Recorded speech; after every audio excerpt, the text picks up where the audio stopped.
Do you wish your team was more talented? Okay, that's a rhetorical question. Of course you do. The answer is always yes. And that's not even offensive to your current team. The hallmark of good people is that they want to work with even better people. Now, the present level of talent in your organization is the direct result of your talent strategy, or worse, a lack thereof. But don't worry, we're going to fix that. I talked to 4 startups last week, and in all 4 cases, whether we started talking about hiring software engineers, or co founder relationships, or fundraising, the conversation ultimately always came back to talent strategy. Why is every startup starved for talent right now, even though people can't seem to find jobs? Actually, I don't think that's an accident. Instead, it's the predictable side effect of so many startups pursuing AI-powered business models, which are completely resetting the chessboard for everyone. But more on that later. In this video, you're going to leave with the 5 most common reasons why your talent strategy might be broken, and for each of those reasons, I'm going to name the 5 most powerful mental models or concepts that will increase your diagnostic accuracy and improve your decision making. So, are you ready for this? You might want to lock in, chat. Did I do that right? Is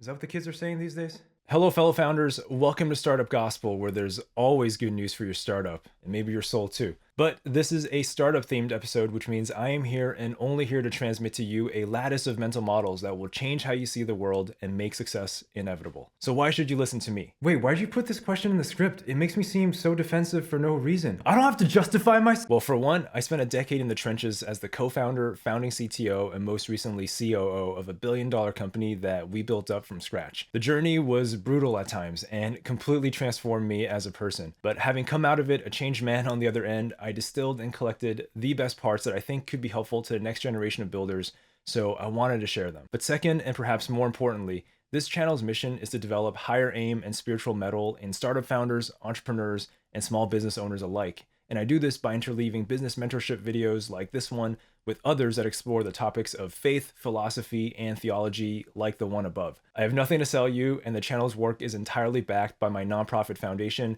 so no need to worry about sponsors either. Well, I guess I'm the sponsor. Who's writing these scripts? Today's video is about diagnosing what the bottleneck is in your talent strategy. I'm hoping it's timely because, like I said, I talked to 4 different startups in the last week and everyone wanted to know more about how to improve their level of talent. Now, I don't think this is a coincidence because one of the more surprising second-order effects of the rapid improvement in LLMs is how the battleground is shifting away from technological superiority and into the realm of execution around go-to-market and subsequently your ability to attract talent. That makes sense when you think about it because as more and more startups convert to building businesses on this new technology, the best ones are pursuing a verticalized AI business model where they integrate vertically and try to deliver something much higher up on the value chain. It turns out that the technological edge that any one company has is significantly blunted compared to before, and it's no longer a viable strategy to solely try to out-innovate others based on product when the foundation models are improving as quickly as they are, upending decades of best practices that we learned during the SaaS boom. Instead, startups are discovering that in order to stay relevant, they have to be the best at distributing some kind of product service hybrid, which is guaranteed to be more complex to sell, implement, and ultimately deliver value on. So while B2B has always been about execution, it's kind of completely about execution now. But here's the thing, people are quickly realizing that the major bottleneck in being able to handle more complexity at all levels in the stack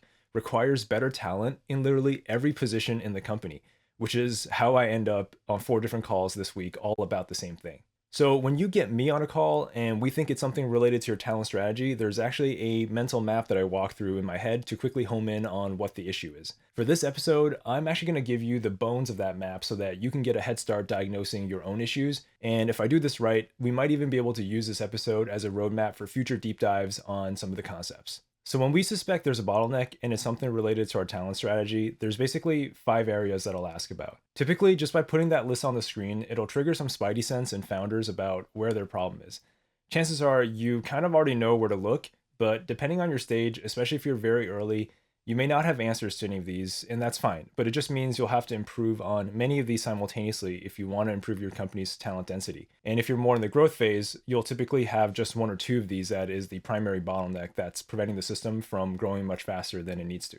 Okay, now let's double click into each of these and just name some of the highest yield mental models and concepts in a sentence or 2. I'm gonna go fast here just for the sake of time, but if you want me to expand on any of these in a future video, leave a comment below or send me an email if it's sensitive. Okay, so the first question I ask is, are we treating the job market like an actual market? And this should go without saying, but you'd be surprised at how many people can routinely utter the words job market, but then proceed to not treat it like an actual market with hundreds of millions, if not billions, of participants at any given time. All the things we know and love about markets apply to the job market too.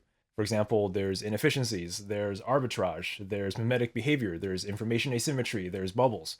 When founders fail to hold this frame correctly, they tend to fall victim to a narrow spotlight bias, and they fail to see the broader system at work to their own peril. Okay, here are my top 5 concepts in this category. Number 1, adverse selection. This is the single most important mental model when making a trade, and matching a job offer to a job taker is most definitely a trade between an employer and an employee. So you want to understand this one fully. Number 2, product 1 versus product 2. This comes from my favorite quote from Brian Halligan, former founder and CEO of HubSpot. Paraphrasing, every company has 2 products.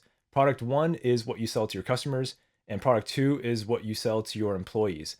Notice the usage of the word selling. That's going to be relevant later. Number 3, pre-validation versus post-validation. Your experience in the talent market as a startup changes dramatically before anyone knows who you are, and after, quote, it has been determined that you are a successful company. So adapt your strategy accordingly. Number 4, recruiting versus hiring. There is a difference between recruiting, which is the skill and practice of convincing top talent to join your company, and hiring, which is the skill and practice of not bringing bad people into your company. These are very different things, but people are often lazy in their usage of the terms, and imprecise language can often obfuscate the underlying problem, making diagnosis harder. Number 5, principal-agent dilemma with recruiters. Okay, so there are other players in the talent market. It's not just employers and employees. The most common other type you'll deal with is recruiters. The good ones can inflect your trajectory upwards, and the bad ones will certainly inflect your trajectory downwards.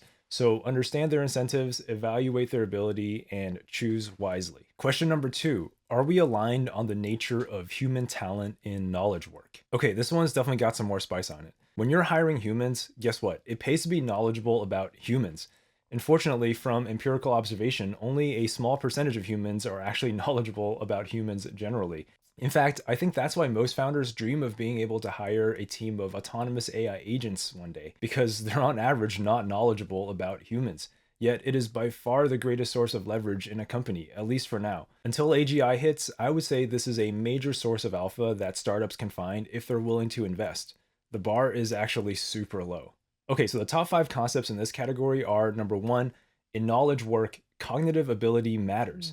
This is such an obvious statement, but I feel like an entire generation, possibly starting with mine, was brainwashed to think that experience and cognitive ability were completely interchangeable concepts, and that because experience is something you can theoretically control in your life, it's therefore a more just measuring stick, whereas intellectual ability, being something you're born with, isn't fair to hold up as an ideal. Well, I kind of don't want to get my channel canceled in its first month of existence, so let me not say much more than that for now. Number 2, 80-20. Ah yes, good old Pareto and the power law. Well, guess what? It applies especially to knowledge work because knowledge work deals in abstractions, and abstractions can provide unbounded leverage. Therefore, productivity is also Pareto distributed across your organization. Yes, that's right, 20% of the people are producing 80% of the value. And the crazy part is that this rule applies fractally, which means that within that 20%, it applies again. Number 3, convexity at top percentiles. A related idea is that in knowledge work, the 95th percentile at something is not twice as good at that thing compared to the 50th percentile. They're probably 10 times better. And then you realize that the 99th percentile is not twice as good compared to the 95th percentile. They're probably 10 times better. And then you realize that the 99.9th percentile is not. Okay, you get the point. Number 4, talent density. What is your aggregate talent level divided by headcount? Are you purposely trying to build an organization that has high talent density? Then you have to do a lot of things differently due to the aforementioned concepts like 80-20 and convexity at the top percentiles. It's not wrong to have lower talent density. It's called IBM, actually. My lawyer has asked me to read this statement. Disclaimer, the opinions and perspectives presented are solely my own. Number 5, humans are mostly predictable. All right, now we're cooking. There are so many frameworks out there that have predictive power if you're able to develop an intuitive ability to classify humans. Again, this really rubs some people the wrong way, which is exactly what allows me to put them into this bucket. So I don't want to get into this right now, but I am not talking about your run-of-the-mill MBTI or Enneagram, although there are great ways to make those useful, but rather categorizations like hunter-gatherers, farmers, and pastoralists, or pioneers, settlers, and town planners are just two of the examples I'm thinking of. Diagnostic question number 3. Do we have an org design that we actually believe in? This one's less mysterious to growth stage companies who are usually forced to be intentional about this to some degree, but newer founders can get a major head start by learning some of the concepts in org design before they're desperately needed. As with tech debt, it's way easier to avoid in the first place than it is to fix later. That said, when you're growing like crazy, taking on org debt with eyes wide open is not always a bad idea. In fact, it's oftentimes a great idea. Same with tech debt. But you can't judge what's a good idea versus a bad idea if you're not grounded in the concepts or don't have experience with making decisions on the margin. The top concepts in this category include: number 1, Conway's Law and reverse Conway's Law. My pithy statement of Conway's Law is: your product looks suspiciously like the organizational structure that built it. Now, the cool part is, if you know what you want your ideal product to look like, you can actually reverse the direction and back your way into an org structure that will likely produce that product. I don't know if it's officially called reverse Conway's Law, but that's what I've called it for about a decade now, so I'm gonna own it. Number 2, 80 is the new 300. Now, this should be one I think I get full credit for coining, mostly because no one besides me says it, so I know I coined it. But in the age of AI, I wanted a phrase to communicate the mindset adaptation required when solving org design problems. It used to be that a Series C company would routinely hit 300 FTEs or so in headcount, but I think the new standard we should hold ourselves to is actually about 80 FTEs. Now, I could be off by 20 or 40, but it's certainly not 300 anymore. This is Not Sparta! Number 3, the conjoined pyramids of organizational success. My proudest invention and contribution. And now they teach it at business schools. The conjoined pyramids of organizational success reveal the fundamental pattern of how legibility leads to accountability, which leads to credibility, and finally flexibility. Call me HBS. Number 4, integrative theory and stages of consciousness. Did you know that organizations also ascend or descend in stages of consciousness just like humans do throughout the course of their ego development? Reinventing Organizations by Frederick Laloux. Okay, I know it's Frederick Laloux, but this is an English show. Come on, people. Is a transformative book that maps integrative theory onto organizations. It's one of the most powerful mental models for dialing in the bespoke properties of your organization. Number 5, measuring performance. It turns out that whenever you measure something, you introduce a skew in incentives in the organization, which creates weird behavior. Understanding how these tend to play out will go a long way when you're designing incentive programs or setting goals. Measuring and Managing Performance in Organizations by Robert D. Austin is my reference book on this topic. All right, diagnostic question number 4. Are we using culture strategically, or do we kind of just have it? If your brain is still locked in at this point and you're following everything I'm saying, you are definitely a knowledge work athlete, because I am dumping like a decade of concepts into like 10 minutes. Culture is a huge topic, and as a result, it's an overloaded term. So when I use the word culture here, I don't mean we have happy hour on Thursdays as a team and we all really like hanging out. I mean it in the sense of when the chips are down, this is how we make the unspoken, the unpopular, and the very hard decisions. The 5 concepts in this category are: number 1, PLY, purposeful, legible, and intentional. The minimal set of properties a successful culture should have. Purposeful means that your culture has a goal, which is to make your business successful. Legible means that your entire culture is describable and object. Intentional means that your culture allows the operation of selecting traits in and out as a completely normal thing to do on a regular basis as needs change. Number 2, linguistic abstractions. This is a phrase I learned from Chip Wilson, the founder of Lululemon. Linguistic abstractions are basically ways to name concepts, behaviors, and protocols in the company. They are the main driver of legibility and intentionality, as in the previous bullet about PLY. I wear Arc'teryx now. It's not the same without you, Chip. Number 3, protocols are usually better than processes. Speaking of protocols, a lot of times people naturally design processes where they really meant to install protocols, which are much more anti-fragile. However, there's a catch. Protocols require higher talent density and training to work. Number 4, useful thresholds. Every founder should be aware of what happens at these breakpoints in an org's life cycle. For example, at 25 people, you definitely have a culture whether you know it or not.